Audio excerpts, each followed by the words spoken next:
Hello les Itata, heureux de vous retrouver. Dans ce coup ça, nous allons aborder la thématique de nos pouvoirs personnels. Nous avons des pouvoirs que nous ignorons ou que très souvent nous n'exploitons pas vraiment. Reprends ton pouvoir, c'est le titre de l'expérience proposée par Syringa Jean-Baptiste, mardi prochain, 17 décembre, à l'espace Sonate à l'Étang-Abricot, à Fort-de-France. Bonjour Syringa Jean-Baptiste. Bonjour. Très heureux de te recevoir. Alors, je t'ai connu comme chargé de production audiovisuelle. C'est encore le cas? Oui, c'est encore le cas, mais c'est beaucoup plus diminué par rapport à ma nouvelle activité que j'ai depuis 3 ans maintenant. Depuis presque 4 ans, même, oui, je crois. Tu as développé une activité de coaching, d'accompagnement, en fait, avec les ateliers de Sissi qui ont changé de nom? Oui, maintenant c'est tout simplement Sissi Shine.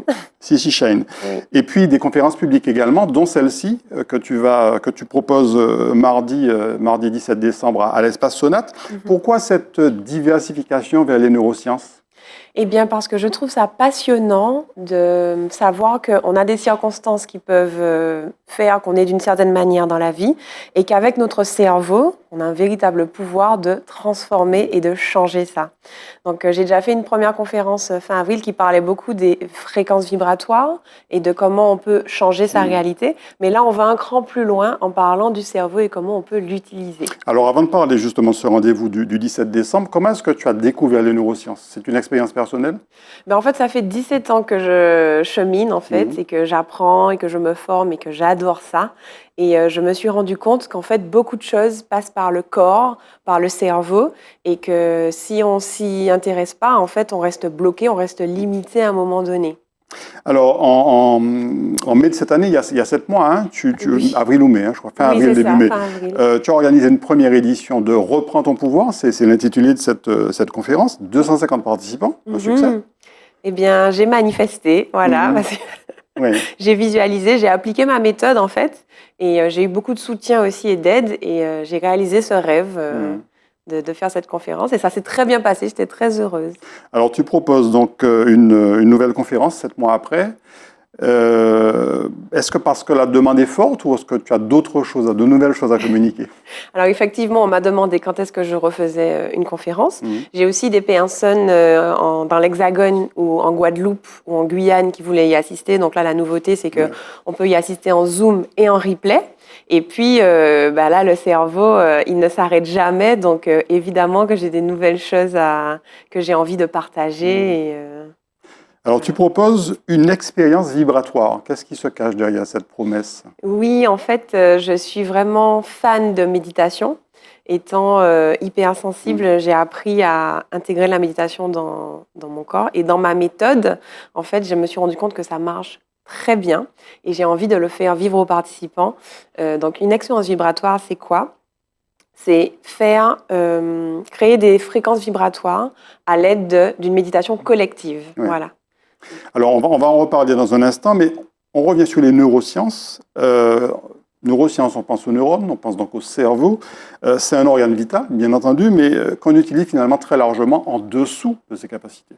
Voilà, c'est ça. C'est parce qu'en fait, on ne nous a pas appris tout ce que le cerveau fait et on ne nous a pas appris comment il fonctionne. On apprend juste des choses à l'école, donc on fait travailler notre mémoire, mais la plupart des choses qu'on apprend, on les oublie. Et il y a vraiment un pouvoir caché dans le cerveau et plein de choses qu'on peut utiliser pour nous transformer, pour avoir une meilleure vie et comprendre notre environnement. Alors, parmi les termes ou les expressions qu'on entend souvent, croyances limitantes, blocage, frein, trauma, ce sont des limites qu'on doit apprendre à repousser? Oui, en fait, ce qui se passe, c'est que le cerveau, il a entre 65 000 et 70 000 pensées par jour. Parmi ces pensées, il y en a 95%, ce sont les mêmes.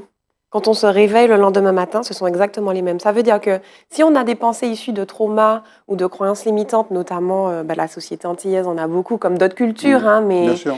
mais voilà, on est impacté par ça. Eh bien, si on ne change pas la donne, on va revivre sans cesse notre passé. Et on va revivre coincé dans nos émotions qui sont des réactions chimiques. Oui. Tout simplement. C'est une conférence publique que tu vas proposer le 17. En fait, c'est une conférence interactive. Tu en as parlé par rapport à l'expérience vibratoire. C'est très différent forcément de l'accompagnement individuel que tu pratiques aussi. Oui, et puis il y a la force du collectif, il y a la force de l'égrégore. L'égrégore, c'est un amas d'une même énergie. Donc, imaginez 250 personnes qui vivent l'abondance, la joie et l'amour. Ouais. C'est assez extraordinaire. Même pour moi, à vivre, c'est incroyable. Et puis, la dernière fois, j'ai plein de personnes, plusieurs semaines après, qui m'ont dit « Mais Sienga, il y a des choses qui se sont engrammées dans mon cerveau. J'ai eu des manifestations et je me suis rendu compte du pouvoir, justement, de ça. » Je regardais les photos de la première édition de Reprends ton pouvoir. Tu te mets en scène. On est presque dans le stand-up. On est dans le stand-up d'ailleurs, y compris au niveau des costumes. J'ai vu que tu avais une cape de Superwoman. Oui, mon idole, c'est Wonder Woman. Et dès que j'ai quelque chose de grand à faire, eh bien, je pense à elle et je m'inspire. Et donc, j'ai eu envie de faire créer cette cape et d'incarner aussi la conférencière en faisant créer mon costume. Tout ça fait partie aussi de la méthode. C'est comment rendre réel ce qui ne l'est pas encore pour le manifester. On entend parler de super pouvoirs, mais en réalité, on a des pouvoirs. Ce sont des pouvoirs naturels, en fait, qu'on peut faire remonter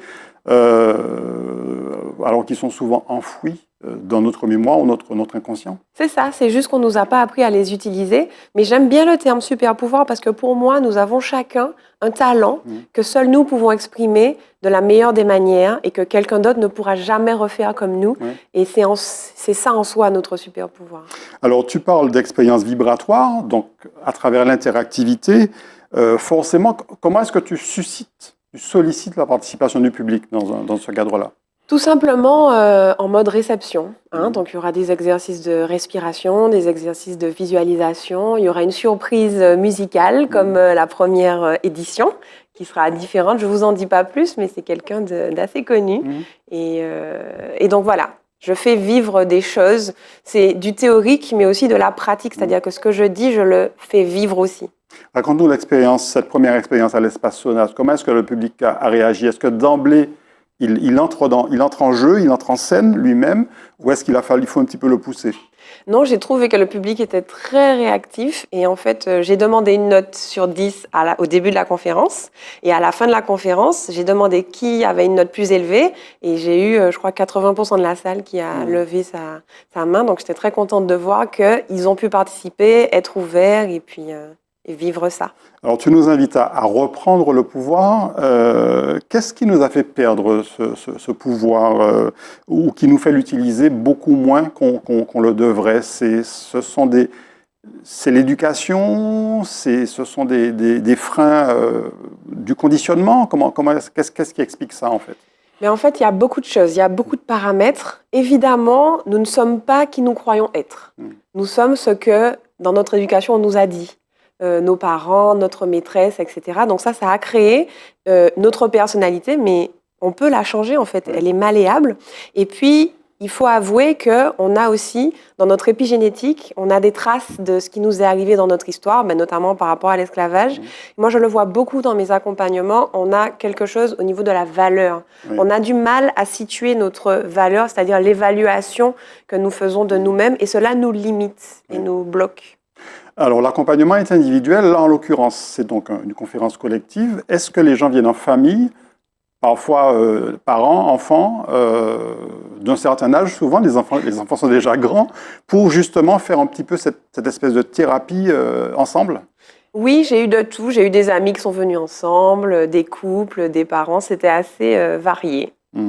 Alors, on a vu exploser ces dernières années, particulièrement depuis le Covid, cette offre de coaching avec des coachs spécialistes de toutes sortes d'accompagnements. Est-ce que tu perçois qu'on est dans une société en souffrance avec des personnes, on va dire, de plus en plus perturbées par l'environnement, par ce qui arrive autour de nous, qui arrive dans le monde? Complètement. Je pense que l'offre de soins est venue répondre à une demande. Bon, bien sûr, il y a des dérives et voilà, mais je pense vraiment que le monde a besoin de guérison, a besoin d'espoir, a besoin de... Enfin, chacun peut changer en fait sa destinée. C'est ça, reprendre ton pouvoir. Bien sûr. C'est que les circonstances peuvent être telles qu'elles sont, aussi dramatiques qu'elles soient. Nous, on peut changer la donne en partant de l'intérieur. Est-ce qu'il faut souvent un élément déclencheur? Par exemple, là, on sait que le Covid a forcément beaucoup agi sur notre psychologie, sur nos comportements de tous les jours. Est-ce qu'on a besoin d'un élément déclencheur individuel, très souvent, pour véritablement se rendre compte des besoins, des besoins, des manques qu'on a. Effectivement, j'ai l'impression que la vie nous rend service, entre guillemets, puisque, comme ce que j'ai expliqué, nous refaisons les mêmes comportements, les mêmes pensées, les mêmes schémas. Donc, nous avons beaucoup de mal à sortir de ça et à nous transformer, à changer. Et l'événement vient pour dire, non, là, stop, c'est bon. D'ailleurs, je remarque souvent pour moi, avant mon anniversaire, il m'arrive plein de choses pour dire, bon, ce dossier-là, on ne le revoit pas pour l'année qui vient. Et ce sont des événements déclencheurs qui nous aident à changer notre réalité. Et finalement, après, on se rend compte de l'enseignement qu'ils ont eu et comment ils ont pu nous aider à switcher, en fait. Individuellement, moi, tu as déjà accompagné plus de 300 personnes. Qu'est-ce qui ressort, sans entrer dans des secrets professionnels, on va dire, qu'est-ce qui ressort le plus des demandes que tu reçois, des requêtes, on va dire? Alors, moi, j'ai vraiment des personnes qui ont du mal à s'aimer, qui n'ont pas appris à s'aimer et qui ont besoin de beaucoup de douceur, de beaucoup de soins, et puis qui ont besoin de comprendre que ça part d'elles, en fait, et qu'elles peuvent changer la donne. Et vraiment, il y a une dynamique de « je veux ça ». Voilà, ça c'est mon rêve, mais j'y arrive pas, je suis bloquée. Comment je peux faire? Comment tu fais? Et par mon exemple, je raconte vraiment à chaque fois comment moi je fais, ce que j'ai mis en place, pour montrer tout simplement que c'est possible. Parce qu'en plus, moi, je suis très capon. Moi, j'ai peur de tout, mais ce qui m'aide, c'est que je fonce, j'y vais, j'écoute pas la peur, j'applique ce que j'enseigne et du coup, j'y arrive en fait. Tu as dit « elles » à l'instant, « elles » au pluriel.